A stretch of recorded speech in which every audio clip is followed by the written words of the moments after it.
நடிகர் தனுஷ் இயக்கி நடித்த ராயன் திரைப்படம் 3 நாள் முடிவில் 100 கோடியை நெருங்கியிருப்பது தனுஷ் ரசிகர்களை மகிழ்ச்சியில் ஆழ்த்தியுள்ளது.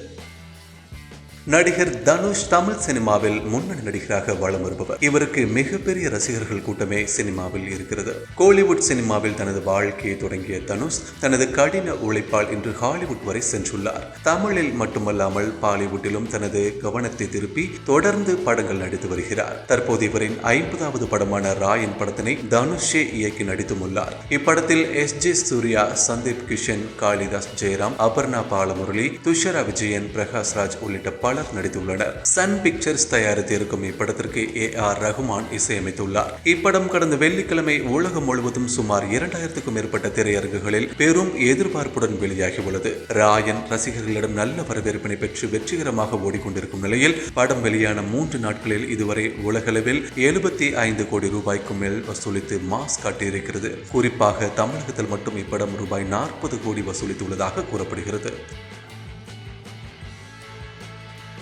செய்திகளை உள்ளது உள்ளபடி தெரிந்து கொள்ள ரெஃப்ளெக்ட் நியூஸை சப்ஸ்கிரைப் பண்ணுங்க.